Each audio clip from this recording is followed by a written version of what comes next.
राज्यसभा में deputy leader पद से हटाए जाने के बाद राघव चड्ढा का एक बयान सामने आया है। उन्होंने एक वीडियो जारी करते हुए आम आदमी पार्टी पर गंभीर आरोप लगाए हैं। क्या कुछ उन्होंने कहा है, चलिए सुनिए। मुझे जब जब पार्लियामेंट में बोलने का मौका मिलता है, मैं जनता के मुद्दे उठाता हूं और शायद ऐसे टॉपिक्स उठाता हूं जिसे आम तौर पर संसद में नहीं उठाया जाता। लेकिन क्या जनता के मुद्दे उठाना, पब्लिक इश्यूज पे बात करना कोई अपराध है? क्या मैंने कोई गुनाह कर दिया, कोई गलती कर दी? Have I done something wrong? ये सवाल आज मैं इसलिए पूछ रहा हूं क्योंकि आम आदमी पार्टी ने राज्यसभा सेक्रेटेरिएट को ये कहा है कि राघव चड्ढा के पार्लियामेंट में बोलने पर रोक लगा दी जाए। जी हां, आम आदमी पार्टी ने पार्लियामेंट को यह सूचित किया है कि राघव चड्ढा को पार्लियामेंट में बोलने का मौका ना दिया जाए। अब भला कोई मेरे बोलने पर रोक क्यों लगाना चाहेगा? मैं तो जब बात करता हूं देश के आम आदमी की बात करता हूं। एयरपोर्ट पर मिल रहे महंगे खाने की बात रखी, जोमैटो ब्लिंकिट के डिलीवरी राइडर्स की प्रॉब्लम रखी, खाने में मिलावट का मुद्दा उठाया, टोल प्लाजा लूट से लेकर बैंक चार्जेस लूट की बात करी, यहां तक कि मिडिल क्लास पे टैक्स के बोझ से लेकर कंटेंट क्रिएटर्स पर स्ट्राइक क्यों करी जाती है, टेलीकॉम कंपनियां कैसे 12 महीने में 13 बार हमसे रिचार्ज कराती हैं, डेटा रोल ओवर नहीं देती हैं, रिचार्ज खत्म होने के बाद इनकमिंग रोक देती है, तमाम इश्यूज मैंने सदन में उठाए। और ये मुद्दे उठाने के बाद देश के आम आदमी का तो फायदा हुआ, लेकिन इससे आम आदमी पार्टी का क्या नुकसान हुआ? भला कोई मुझे बोलने से क्यों रोकना चाहेगा? कोई मेरी आवाज को क्यों बंद करना चाहेगा? खैर, आप लोग मुझे अनलिमिटेड प्यार देते हैं। मैं जब जब आपके मुद्दे उठाता हूं, आप मुझे सपोर्ट करते हैं, मुझे शाबाशी देते हैं, मेरा हौसला बढ़ाते हैं। मैं आपको कहना चाहता हूं थैंक यू। ऐसे ही मेरा हाथ और मेरा साथ थामे रखिएगा, छोड़िएगा मत। मैं आपसे हूं और मैं आपके लिए हूं। और जिन लोगों ने आज पार्लियामेंट में मेरे बोलने का अधिकार मुझसे छीन लिया, मुझे खामोश कर दिया, मैं उन्हें भी कुछ कहना चाहता हूं। मेरी खामोशी को मेरी हार मत समझ लेना। मेरी खामोशी को मेरी हार मत समझ लेना। मैं वो दरिया हूं जो वक्त आने पर सैलाब बनता है। जय हिंद। राघव चड्ढा ने आम आदमी पार्टी पर आरोप लगाया था कि उनकी आवाज आम आदमी पार्टी दबा रही है। वो जनता के मुद्दे उठा रहे थे, इसीलिए उन्हें डिप्टी लीडर पद से हटाया गया है और उन्हें ज्यादा बोलने ना दिया जाए, इसके लिए आम आदमी पार्टी ने पत्र लिखा है। अब इस पर सौरभ भारद्वाज, आतिशी मारलेना दोनों का जवाब आया है। क्या कुछ उन्होंने कहा है, चलिए सुनिए। राघव भाई, अभी आपका वीडियो देखा। हम सब लोग अरविंद केजरीवाल जी के सिपाही हैं और हमने तो एक ही बात सीखी थी, जो डर गया समझो मर गया। हम सबको तो लोगों के मुद्दे उठाने थे, सरकार की आंख में आंख डाल के। पिछले कुछ दिनों में हमने देखा, जो भी कोई सीरियस मुद्दे सरकार के खिलाफ उठाता है, सरकार से प्रश्न पूछता है, लोगों की बात करता है, सरकार डिक्टेटर की तरह उसको तमाम सोशल मीडिया पर बैन कर रही है। चाहे वो ट्विटर हो, चाहे वो फेसबुक हो, चाहे वो यूट्यूब हो, सब जगह बैन किया जा रहा है। FIR दर्ज कराई जा रही है, मुकदमे किए जा रहे हैं। सरकार को इससे कोई फर्क नहीं पड़ता कि कोई सॉफ्ट PR अपनी पार्लियामेंट में करे, क्योंकि पार्लियामेंट में एक छोटी सी पार्टी का बड़ा लिमिटेड टाइम होता है। उसमें अगर कोई समोसों की बात उठा रहा है तो उससे ज़रूरी है कि देश के बड़े मुद्दों की बात उठाएं। पूरे देश में हमने देखा, हर राज्य में चुनाव से पहले सही लोगों के वोट काटे जाते हैं और नकली और झूठे वोट बना के सरकार पूरी बेईमानी के साथ सिस्टम पे कब्जा करके चुनाव जीत रही है। वेस्ट बंगाल में भी यही हो रहा है। अभी सारे विपक्षी पार्टियों ने CEC को इम्पीच करने के लिए मोशन लाना चाहा, आपने उसको साइन करने से मना कर दिया। जब भी कोई मुद्दा हो जिसके ऊपर अपोजिशन वॉकआउट करती है, आप वॉकआउट नहीं करते हैं। पिछले कई अरसे से मैंने देखा, आपने कोई भी मुद्दा सदन में नहीं उठाया जिसमें आपने प्रधानमंत्री या भारतीय जनता पार्टी की सरकार से प्रश्न किया हो। ऐसे डर की राजनीति कैसे चलेगी? हम लोगों को पंजाब के मुद्दे उठाने, जहां से आप चुन के आते हैं, आप वो मुद्दे भी उठाने से घबराते हैं। अभी गुजरात में पार्टी के करीब 160 कार्यकर्ताओं को झूठे मुकदमों के अंदर उनके ऊपर FIR दर्ज की गई, कईयों को गिरफ्तार किया गया, आप उस पर भी चुप रहे। तमाम नेता हमारे जेल में थे। अरविंद केजरीवाल जी को बतौर चीफ मिनिस्टर सरकार ने एक झूठे मुकदमे में गिरफ्तार कर लिया।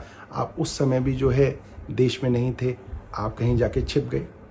मेरा मानना ये है कि देश के लिए असली मुद्दे हमें निडरता से और साहस से उठाने पड़ेंगे और भारतीय जनता पार्टी की आंख में आंख डाल के आपको मुद्दे उठाने पड़ेंगे, वरना देखिए आपकी जो सॉफ्ट मुद्दे हैं उनसे उनको कोई फर्क नहीं पड़ता। बल्कि भारतीय जनता पार्टी तो कल से आपको सोशल मीडिया पे सपोर्ट कर रही है। आप इसके बारे में सोचिएगा और देखिएगा कि आप कहाँ से चले थे और कहाँ आ गए और देश को किन चीज़ों की ज़रूरत है और आप कैसे बेहतर कर सकते हैं। धन्यवाद।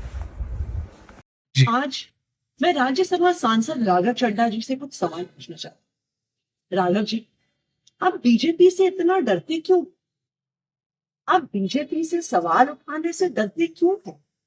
आप मोदी जी से सवाल उठाने से डरते क्यों हैं?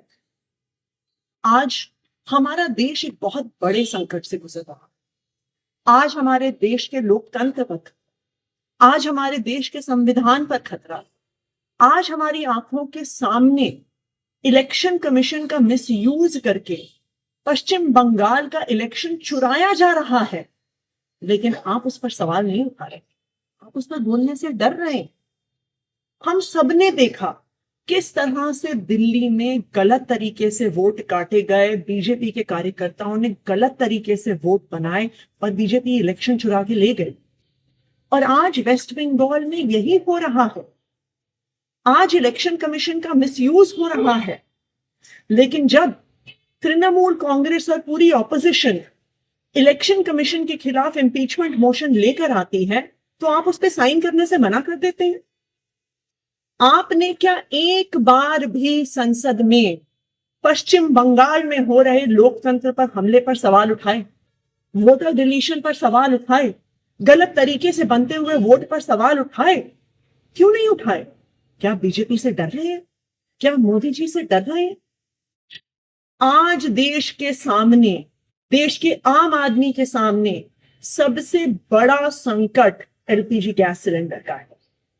आप तो बड़े आदमी हैं, राज्यसभा के सांसद हैं, हो सकता है आपको दिक्कत ना आती, लेकिन एक आम परिवार, एक छोटे से मकान में रहने वाला, एक कच्ची कॉलोनी में रहने वाला एक गैस सिलेंडर के कनेक्शन के परिवार को आज अपने बच्चों के लिए खाना बनाने में दिक्कत हुई।